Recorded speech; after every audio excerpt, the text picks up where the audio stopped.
I still remember the sound of that old screen door creaking open every morning. It was like the heartbeat of this house, the rhythm of my days for more than 40 years. I'd step out with my cup of coffee, sit on the porch, and watch the mist lift off the fields. This small town, it has a way of holding memories. The church bell in the distance, the old gas station sign that hasn't changed since 1975, and the same maple tree my husband planted when our first son was born. It's all still here, everything, except the people who once filled this house with laughter. I raised 2 children here, Michael and Sarah. Michael, my eldest, was the quiet one, always tinkering with things, fixing broken radios, taking apart clocks. Sarah was different and full of color, energy, and wild dreams that didn't fit inside a small town. When my husband, George, passed away, I thought I'd never recover. But my children promised me I'd never be alone. And I believed them. You see, love feels eternal when your family says, "We'll always be there, Mom." But life has a way of testing those words. After George's passing, the house felt too quiet. So I filled it with small things, baking bread, tending to my roses, volunteering at the church kitchen. Every Sunday, Michael would visit with his wife, Emily, and their little boy, Luke. Luke was my sunshine. He'd run through the hallway calling, "Grandma, Grandma," his tiny feet tapping across the wooden floor. I'd always keep cookies ready, just the way he liked them, soft, with chocolate chips melting in the middle. But as time passed, those Sunday visits grew less frequent. At first, it was just busy with work. Then, Luke has soccer practice. And later, no reason at all. Just silence that stretched longer than the weeks between calls. I told myself it was normal. Children grow, lives change. But deep down, I felt a cold little ache, the kind that whispers that something precious is slipping away, and you can't stop it. One afternoon, I decided to visit them.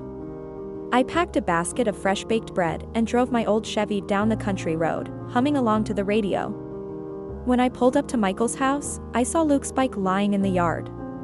My heart lifted. But when I knocked, it wasn't Luke who opened the door. It was Emily, my daughter-in-law. She looked surprised. "Not in a happy way." "Oh, you didn't call," she said softly, glancing over her shoulder. "I thought I'd surprise you," I said with a smile, but her expression didn't change. I remember that moment so clearly. There was no anger, just an invisible wall between us. She invited me in, politely, the way you invite a guest, not family. Michael wasn't home. Luke was upstairs doing homework. So, I sat at the kitchen table, the same one where I'd once helped Emily knead dough when she was learning to bake. The silence between us was thick, filled with unspoken things. She offered me tea but barely met my eyes. I told her about the church garden, the new lilies, the recipe I tried that week. She nodded, smiled politely. But I could feel it, she was waiting for me to leave. When I got back home, I sat in my car for a long time before going inside. The bread I'd baked for them was still in my hands. I left it on the counter, untouched. And for the first time, this house, my safe place, felt unfamiliar. That night, I couldn't sleep. I kept asking myself, what did I do wrong? Had I said something? Had I become a burden without realizing it? The mind of a mother is like a record that never stops spinning when her child grows distant. Days turned into weeks. No calls. No visits. Even the church ladies started to notice. "Maybe they're just busy," one of them said kindly. But her eyes told me she felt sorry for me. So I filled my time. I taught Sunday school. I baked for neighbors. I pretended the loneliness didn't hurt. But at night, when the TV flickered in the dark, I'd catch my reflection in the window, just an old woman waiting for a knock that never came. Then one morning, I received a letter. Not from Michael. From Sarah, my daughter who lived 3 states away. She wrote, "Mom, maybe it's time to move closer to me. You shouldn't be alone out there." I smiled when I read it, but deep down I felt torn. This town was my life, every street, every memory, every loss. But Sarah was right. Maybe I was just holding on to ghosts. Still, I waited. I kept hoping one day Michael would show up at the door with Luke and everything would be okay again. But that day didn't come. Until one evening, when the silence finally broke, not with love, but with words that would change everything. The first sign that something had changed wasn't a word. It was silence. There was a time when my phone would ring at least once a day. Michael would ask if I needed anything from town. Emily would tell me about Luke's school project.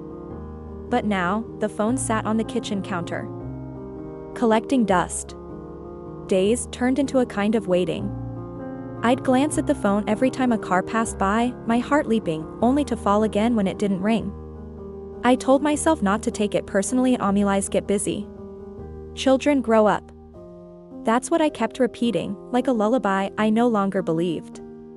One Sunday, I decided to bake my famous apple pie. It used to be Michael's favorite. The smell filled the kitchen, cinnamon, butter, and the soft crackle of the oven. I thought, maybe if I bring it over, we can share a meal like old times. So, I wrapped it carefully, tied it with a cloth ribbon, and drove down to their house again.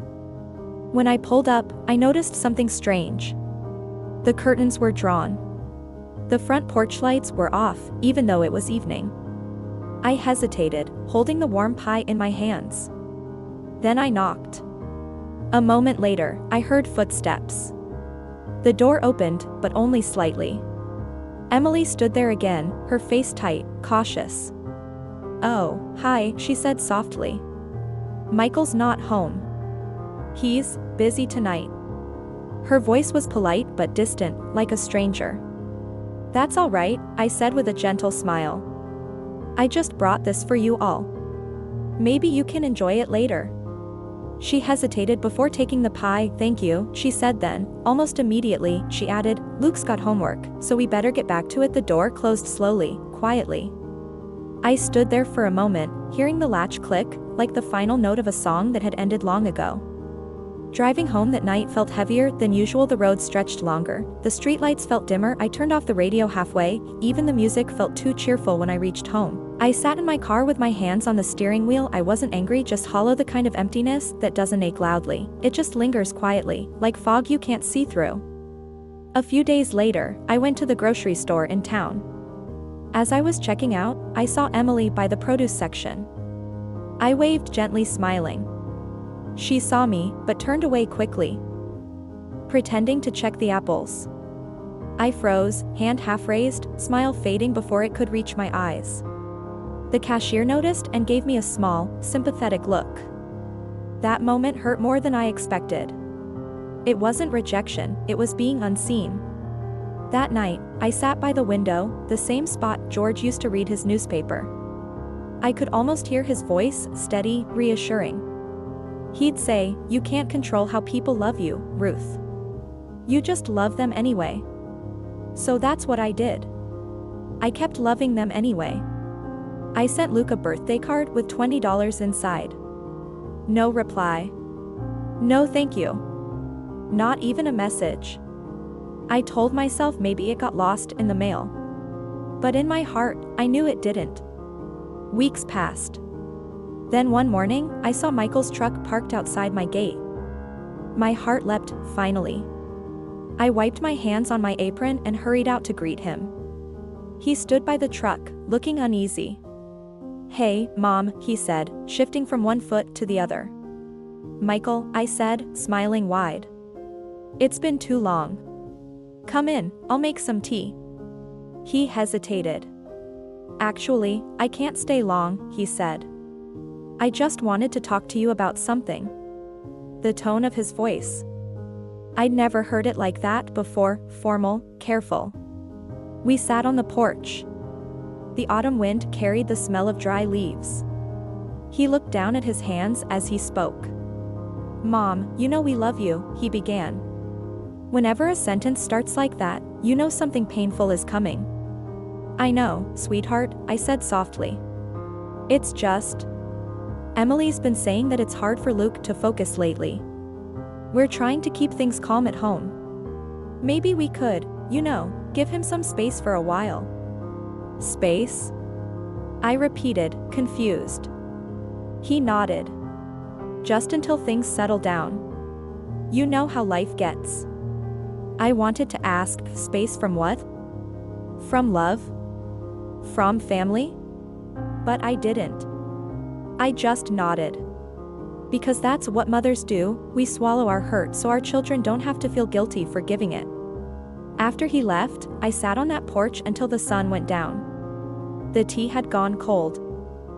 Spent my days mending old quilts, cooking for the church, visiting the cemetery. I spoke to George as if he were still sitting beside me. Maybe I'm too old-fashioned, I whispered. Maybe I just don't fit in their world anymore. At church, the pastor's wife patted my hand. You're not alone, Ruth, she said. But loneliness doesn't disappear with kind words. It sits quietly inside you, patient, heavy, familiar. Then came Thanksgiving. For 40 years, my house had been the heart of our family Thanksgivings. I'd wake up before dawn, start the turkey, peel potatoes, hum along to old country songs. But that year, no one came. No call. No visit. Just the ticking of the kitchen clock and the smell of roasted turkey filling an empty room. I set the table anyway. 4 plates. 4 glasses. Habit, I guess. When the food was ready, I sat alone at the head of the table.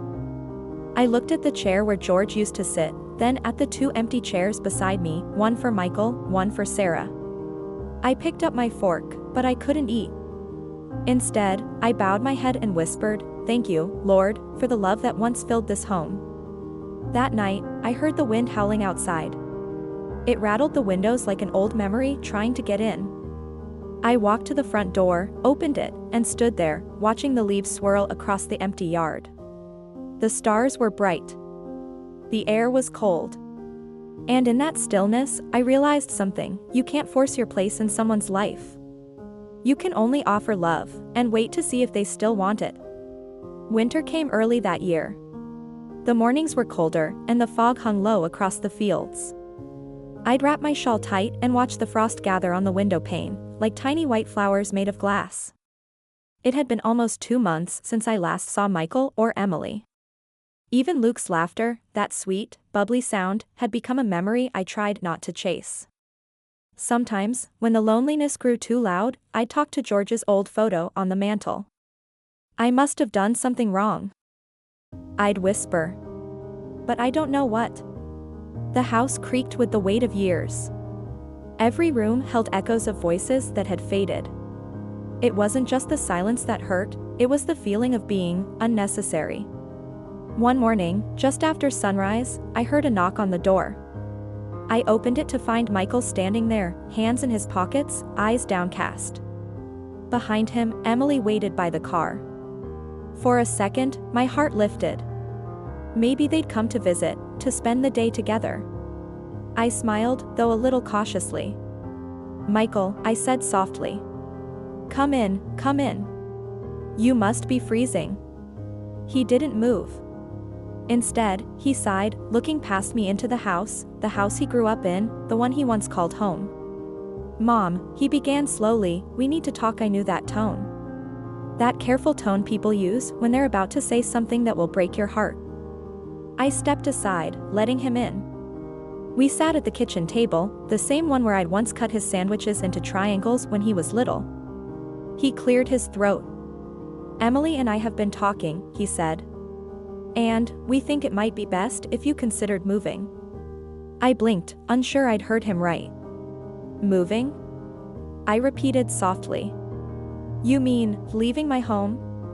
He nodded. "It's just, this house is too much for you to handle, Mom. You're alone out here. It's not safe. Maybe you could stay somewhere smaller. Maybe even near town." I stared at him, trying to understand the real words behind his polite ones. "You mean near you," I said. He looked away.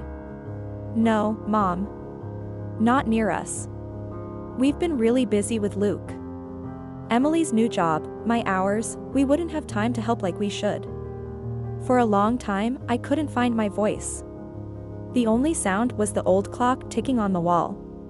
When I finally spoke, my words trembled. I thought I was already where I belonged. He sighed, rubbing his forehead.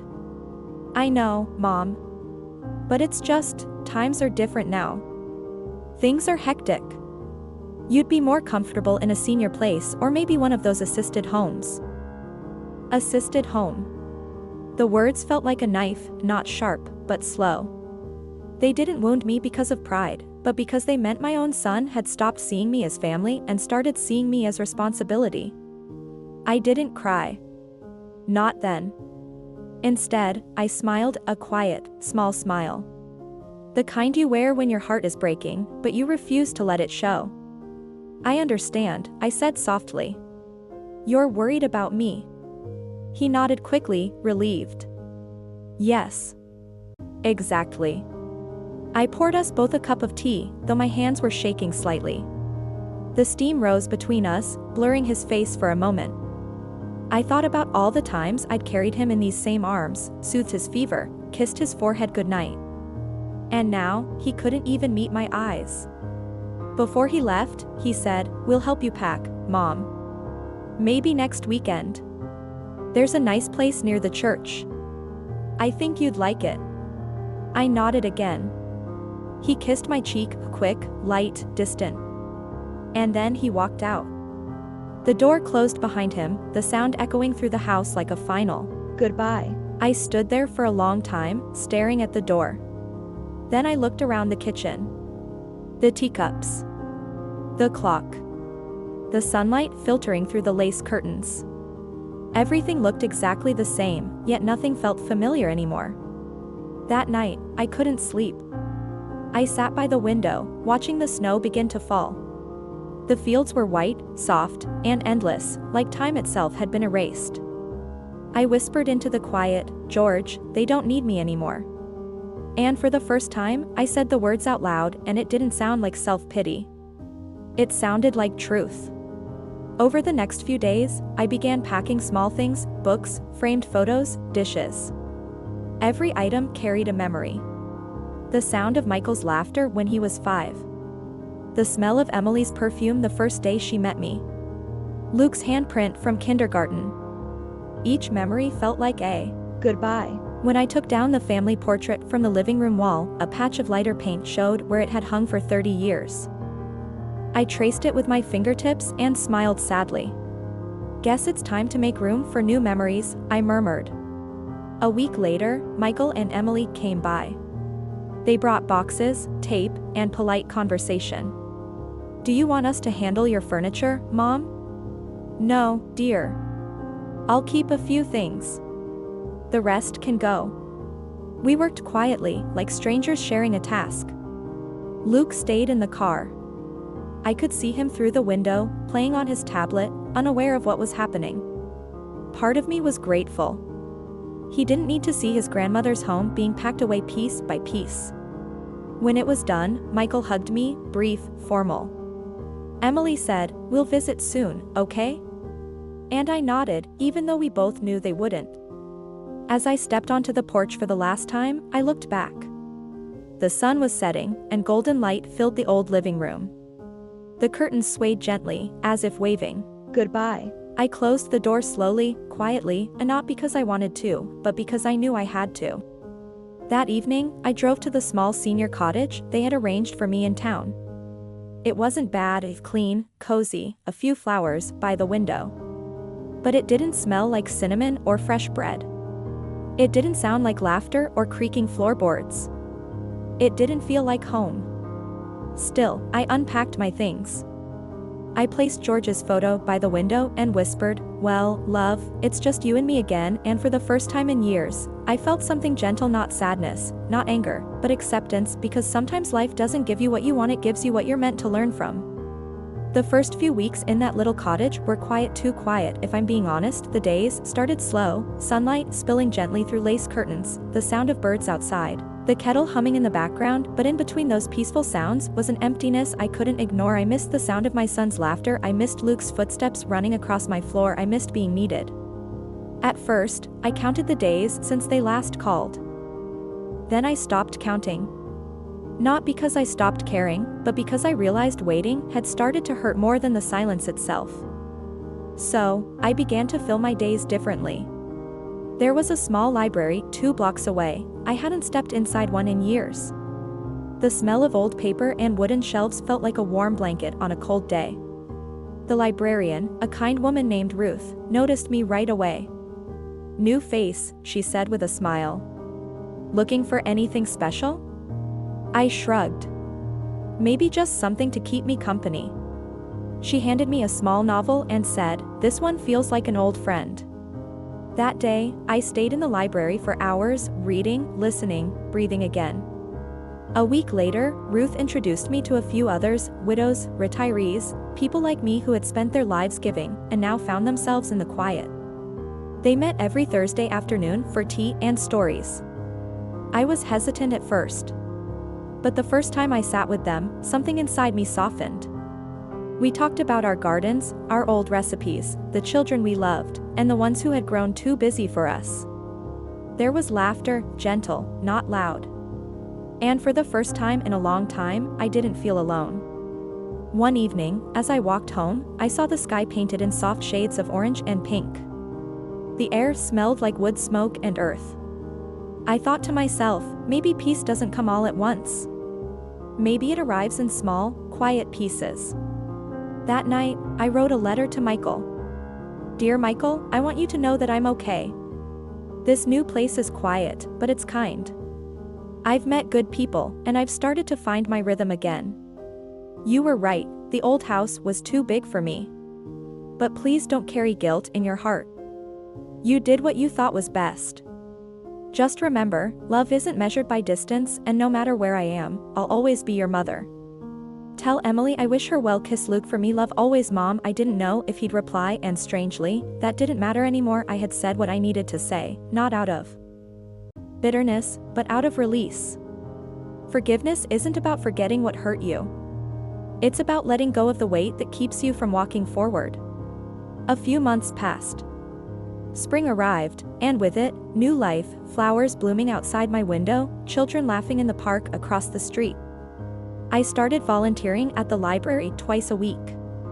Reading stories to the little ones reminded me of my own bedtime tales to Michael long ago. Some days, a child would hold my hand and ask, "Can you read one more, Grandma?" And I would smile, because even if I wasn't their grandmother, in that moment, I was someone's.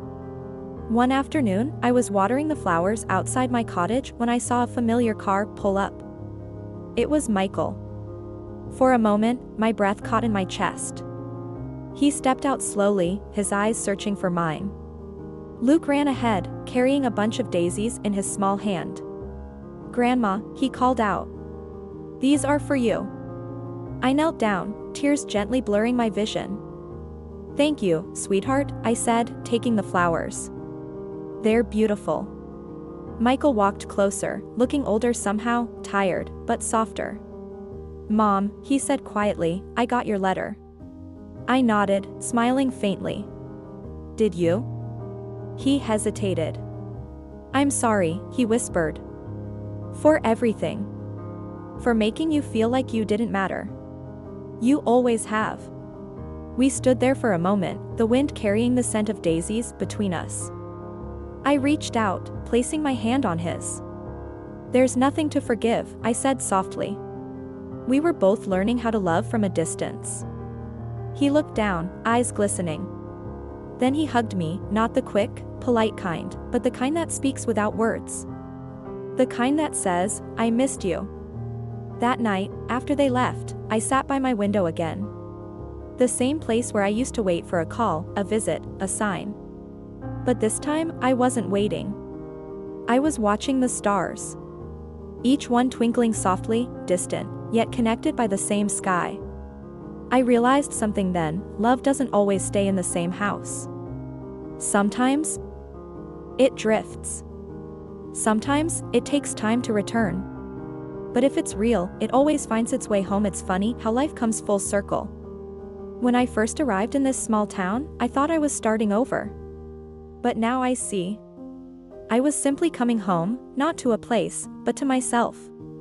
Some nights, I sit on my porch with a cup of tea, watching the fireflies dance across the yard. The same stars that watched me cry now watch me smile. And in their quiet glow, I've learned something I wish I'd understood long ago. You can give your children everything, your time, your heart, your love, but one day, you have to give them the freedom to forget, and the grace to remember on their own. Forgiveness isn't something you give once. It's something you live every day.